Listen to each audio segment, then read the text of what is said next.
Hey there, my Bafang motor's just in just under 2,500 miles here. So it's not making any kind of noise or anything, but I decided probably a good idea to do a basic oil change on it. For the re-greasing, I chose Mobile 28. The reason I picked this grease is because it can be used on all the gears within the Bafang motor. Steel metal gears and the nylon gears, so I don't have to switch between 3 different lubes to be able to do the job. For right now, I'm going to be doing just a basic oil change. That's just on the main gear and the axle, the 2 bearings that sit on that, and probably just going to clean the clutch and everything up. More advanced oil change, but I don't feel like I need at 2,500 miles. I'd be digging deeper into the motor, going after the nylon gear and the worm gear that rotates it. But for now, I feel like this should probably be pretty significant. Probably up to, I don't know, 3,500 or so, maybe 4. We'll see where I do the advanced oil change. Hopefully not any damage caused, but I don't think so. It's a pretty strong motor from what I found so far, at least in my 2,500 miles of it. So just got to remove both the crank arms. Just need my 8mm key to be able to take off the bolts, and then of course my crank arm puller to put on there. And I got a heavy duty wrench to go on the back side of this. And basically repeat that process on the other side. Now I just got to remove the 5 bolts holding the chain ring on. One of the reasons I want to get in here and lube everything up real good is I may have went through a river on my last tour. Pretty sure it came up over the axle on a lot of things. Already cured some wheel problems, but thought it was probably good to look inside the motor and to see how well everything handled the water. Hopefully nothing got in there. To get enough leverage on these bolts, you can leave the one crank arm on the other side and take it off last, or as I'm doing, I'm just holding the chain and giving it a counter torque. So otherwise the whole mechanism will spin. Pretty much I'll show you here, like so. Yeah. So yeah, you gotta hold the chain opposite direction, but anyways, easy enough.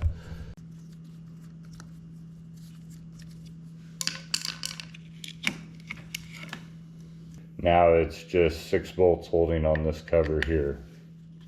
Just gonna clean up the outside of the cover here a little bit. All right, now I'm just gonna grab a hold of the case and kind of give it a slight wiggle back and forth. And you got to also be careful. There is a little gasket around there. You don't want to crack that, or you'll be ordering that all the way from overseas. So there, I got it pulled out, including one of the bearings. There's also another bearing on the other side. What you want to take note, the shiny balls there, and then the little raceway. So the more open side is towards the center of the bike on the bearings here. Clean those up. Also clean the raceway up here, and then gonna work to get the main gear out. Next, before you start screwing away, what you want to do is hold on to the case and give it a few good pounds on the ground. Hitting it on the axle. What this will do is it'll dislodge the axle and the clutch.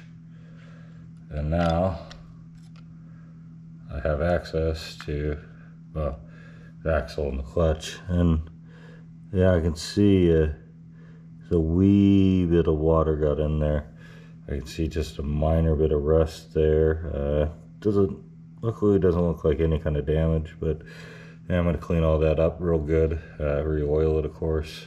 And then of course here's another set of bearings here too. Well, I was totally unsuccessful on trying to back that gear up and out. I think I did get it to back up somewhat, but it seems to be locking up on me. I think you may need an M4 bolt, something to get a little bit more torque on to get this out. I'm just going to do my best job to get around the gear and to try to clean it up. Gonna go ahead and pop the clutch out, of course keeping in mind which direction it was facing in. Well, since I can't remove the gear, I'm just gonna pretty much try to remove as much of the grease as I can using paper towels and such. Pretty much don't, these are 2 different types of grease. I'm not really looking to mix them. But if there's a little bit in there, I guess it shouldn't hurt. I was really hoping I could pop the gear out. But yeah, I can't get enough strength with those M4 screws, so yeah, you definitely need M4 bolts for that. Well, it's worth a try. I was just gonna take it out and clean it all remotely, but this will do.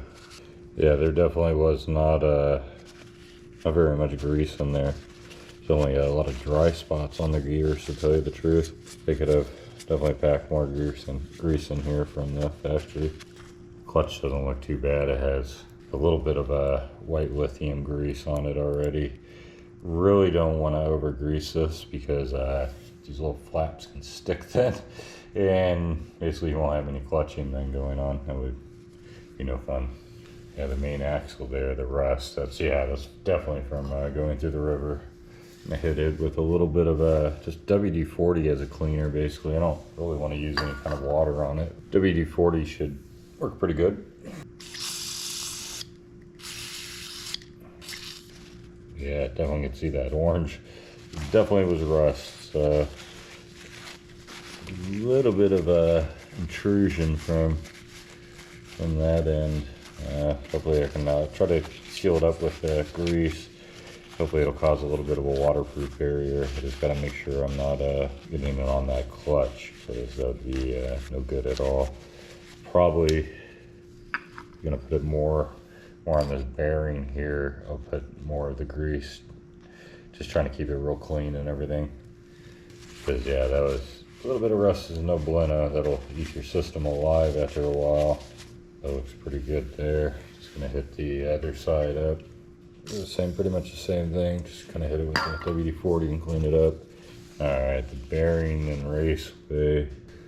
Yeah, I'm gonna definitely lube all that back up.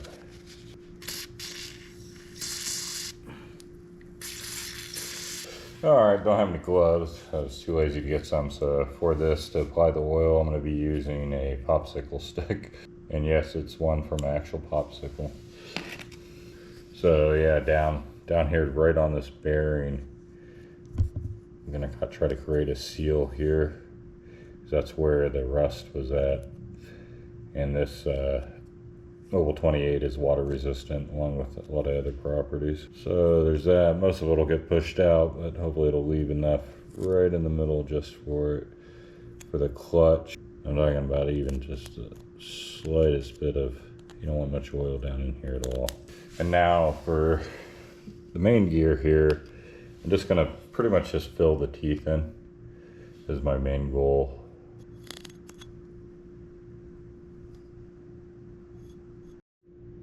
Just like so.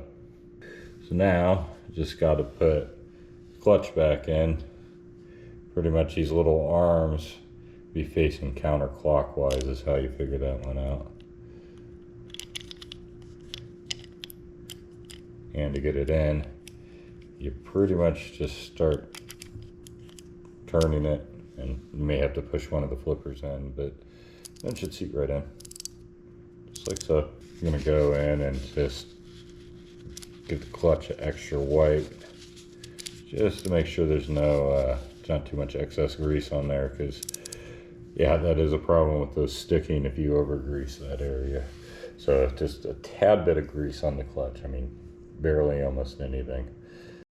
And then for the main axle again, just so we don't forget, we want to put the bearings back on, and that's with most of the balls exposed towards the bike side. And while we're at it, I know I didn't want to use my fingers, but I just found a bit of oil on my finger anyway, so I'm just gonna go ahead and use my finger to apply it. Yeah, what do?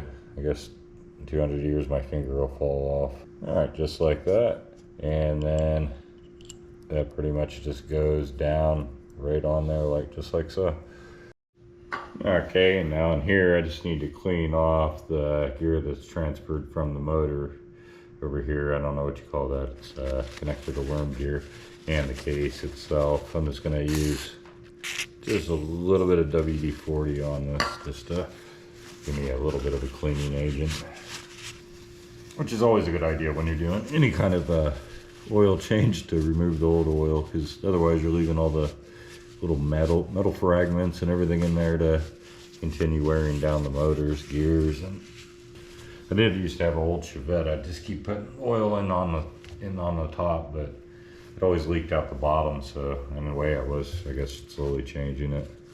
You go ahead and just remove the seal for a moment here, just so it doesn't get damaged through the cleaning process. And I'm just gonna go ahead and now put a little bit of the 28 now on it.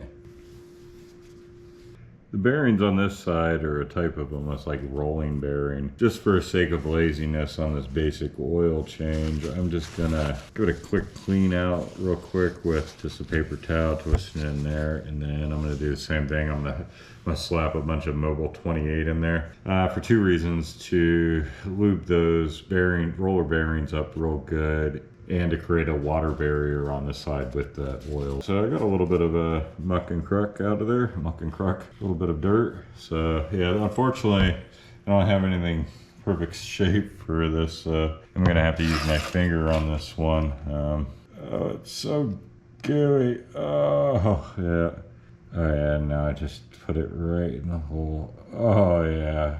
Oh, that's good. Pure smut. It's smut, I tell you. He's figuring his bike.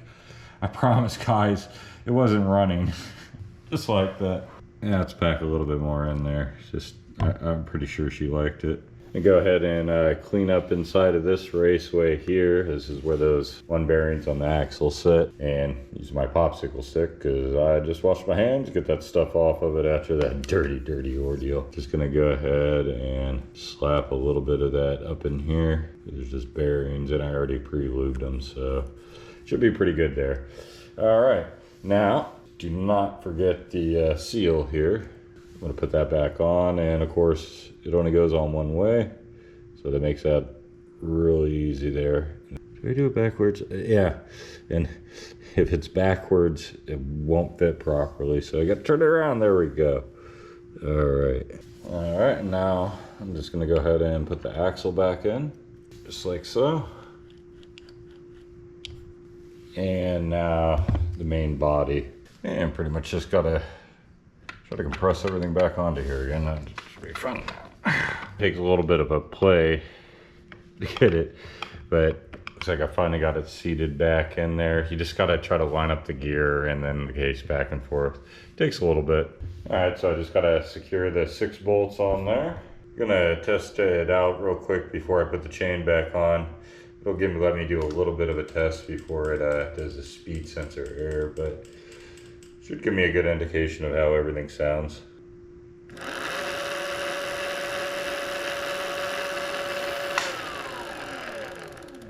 Sounds about like it did before. Yeah, it's basically just precaution maintenance on this. So I get it back together the rest of the way, get the chainring on. And of course with the chainring bolts, I'm gonna add a little bit of thread locker to them because, well, it's no fun to have stuff fall off while you're riding. This stage, I definitely recommend putting the chain back on to be able to get enough torque on the bolts. And I just try to go with a crap ton of torque is the measurement I use. Tool bends slightly without ruining it.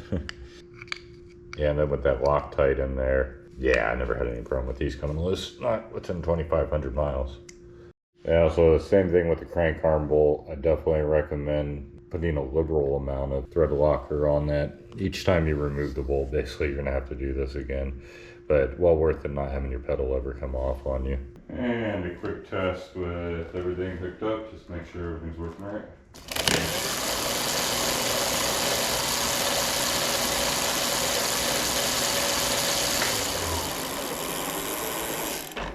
Nice. Hopefully you found this helpful. Have a great day. La, la, la.